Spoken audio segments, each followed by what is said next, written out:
Assalamualaikum warahmatullahi wabarakatuh. Perkenalkan, nama saya Ahmad Rafiq Hidayat dari jurusan Teknik Program Studi Teknologi Rekayasa Mekatronika. Di sini saya akan mempresentasikan tentang wirausahawan terkenal tingkat nasional atau internasional dengan pendidikan tinggi atau rendah. Dan yang saya angkat adalah Hairul Tanjung, usia anak singkong.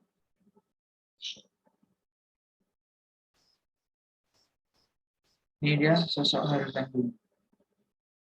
Biografi Hairul Tanjung. Nama Hairul Tanjung muncul ke dalam jajaran pemerintah terkait Indonesia. Pengusaha sukses ini pada tahun 2018 telah dinamatkan sebagai satu dari 10 orang terkaya di negeri ini. Namanya tentu sudah tidak asing lagi karena perjalanan hidupnya memberikan inspirasi bagi banyak orang. Tidak sedikit orang yang penasaran dengan biografi Hairul Tanjung tersebut. Latar belakang keluarga dan masa kecil Hairul Tanjung. Hairul Tanjung memiliki latar belakang keluarga sangat berbeda dengan yang tempat saat ini. Lelaki yang lahir di Jakarta pada tanggal 16 Juni 1962 ini merupakan anak dari pasangan Abdul Ghaffar Tanjung dan Halimah. Ia lahir dengan 6 bersaudara. Lalu setelah menginjak dewasa ia menikah dengan Anita Ratnasari Tanjung. Kemudian dikaruniai dua orang anak bernama Putri Indah-Sari Tanjung dan Rahmat Dwi Putra Tanjung. Masa kecil Hairul Tanjung sangat jauh dari gelimangan harta. Dulu, ayahnya kebetulan bekerja sebagai wartawan media cetak pada era Orde Lama. Kondisi keuangan Hairul Tanjung tersebut semakin buruk ketika perusahaan tempat ayahnya bekerja ditutup pemerintah saat itu.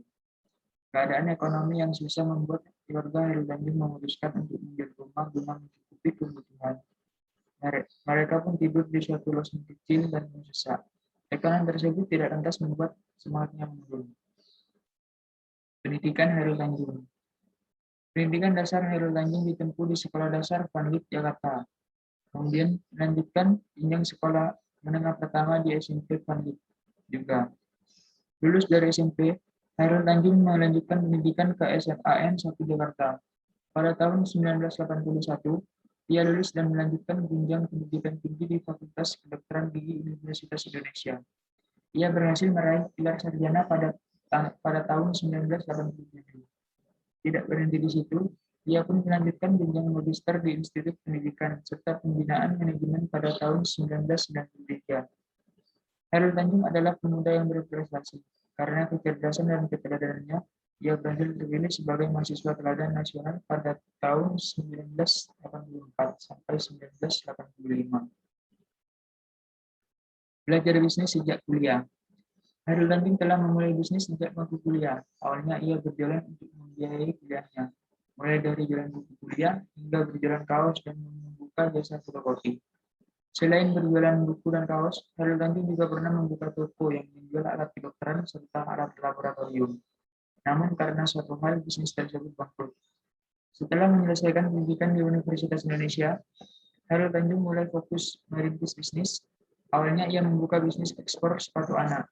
Ia menjalankan bisnis ini bersama 3 orang temannya. Bisnis yang dinamai PT Pariarti Sindutama ini menghabiskan modal 150 juta yang dipinjam dari bank.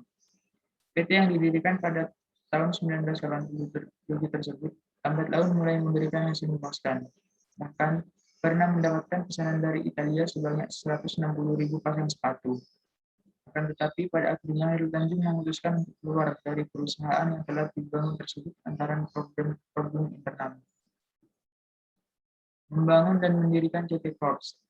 Pada tahun 1987, Hairul Tanjung mendirikan bisnis sendiri yang diberi nama Para Groups, yang kini berganti nama menjadi CT Corps. Karena telah memiliki jaringan cukup luas, bisnis ini mampu berkembang dengan sangat pesat. Bahkan perusahaan ini mampu membeli bank Karman yang pada tahun 1996 yang saat ini namanya berubah menjadi Bank Mega. Tidak hanya itu, Hairul Tanjung juga berhasil membuka bisnis toko di Bandung Supermall. Menariknya lagi, Hairul Tanjung juga berhasil membeli Bank Tugu yang kini menjadi Bank Mega Syariah Indonesia. Di tangannya, Bank Mega perlahan-lahan mulai menguntungkan. Akhirnya, pada tahun 2001, bank tersebut berhasil menawarkan saham di Bursa Efek Jakarta. Berikutnya, Bank Mega pun menjadi tulang punggung Para Groups. Pendiri Trans TV. Hairul Tanjung tidak hanya berhasil di sektor keuangan, namun juga mendirikan bisnis media. Ia pun mendirikan Trans TV. Pada Agustus 1998, salah satu stasiun televisi swasta nasional ini mendapat izin siaran. Kemudian pada tahun 2006 perusahaannya berhasil mengakuisisi TV7 milik Kompas Gramedia. Sejak saat itu nama Trans TV berubah menjadi Trans 7. Lalu Hairul Tanjung kemudian memisahkan perusahaan di sektor media pada tahun 2013 dan mendirikan Transmedia. Lalu di tahun 2018 Transmedia melalui Trans TV, Trans 7 dan Trans TV dan Transvision mendapat hak siaran Piala Dunia di negeri ini. Hairul Tanjung terus memajukan bisnisnya di media, salah satunya dengan bekerja sama dengan SM Entertainment yang merupakan salah satu agensi terbesar untuk K-pop Korea Selatan. Komitmen seorang Hairul Tanjung. Hairul Tanjung tidak hanya sukses berbisnis di sektor bank dan media, tetapi juga merambah ke aneka usaha lain seperti asuransi dan pembiayaan. Di samping itu, ia juga membuka usaha di bidang properti. Itulah yang membuat para grup milik Hairul Tanjung menjadi perusahaan konglomerat di Indonesia. Ia adalah sosok yang memiliki semangat serta komitmen tinggi. Menurutnya, pembisnis haruslah memiliki target kelas dan pantang menyerah. Prinsip ini harus tetap menjadi pegangan sekalipun dalam keadaan sulit. Komitmen seorang Hairul Tanjung dapat dilihat dari bagaimana ia menghadapi krisis 1998. Kala itu, mayoritas pengusaha memindahkan investasi ke Singapura, namun ia tetap bertahan di Bank Mega. Hal itu bahkan bisa membuat Bank Mega mampu meminjamkan uang ke bank lain saat ekonomi Indonesia sedang tidak stabil. Salah satunya adalah Bank BCA milik Salim Group dengan total pinjaman mencapai 1,3 triliun rupiah.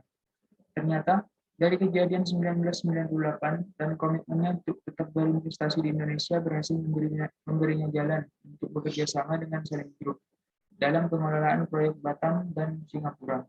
Di samping itu, juga bekerja sama dengan Sinarmas Group. Hairul Tanjung juga berhasil membeli mayoritas saham Astra serta mengakuisisi mayoritas saham Carrefour Indonesia yang bernilai 40%. Jumlah kekayaan Hairul Tanjung.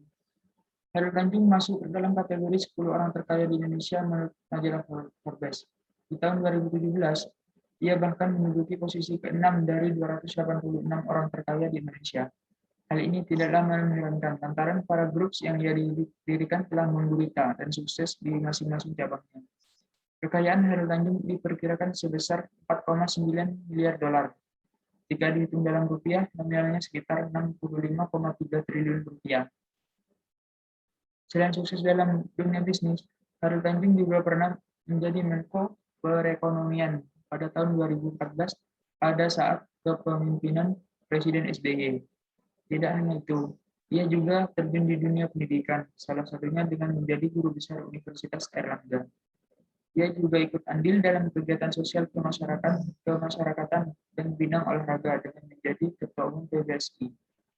Akan tetapi, mayoritas waktunya ia gunakan untuk mengelola bisnis di CT Corp. Dari sepenggal biografi Hairul Tanjung dan perjalanan hidupnya, kita menjadi tahu bahwa kesuksesan tidak bisa didapat dengan mudah. Ada banyak hal yang harus dikorbankan dan diperjuangkan dengan sungguh-sungguh. Hairul Tanjung tidak berasal dari keluarga terpandang, namun kegigihannya telah merubah nasib dan kini ia menjadi orang terdepan sebagai sosok terkaya di negeri ini. Sekian presentasi dari saya. Kurang lebihnya mohon maaf. Terima kasih. Assalamualaikum warahmatullahi wabarakatuh.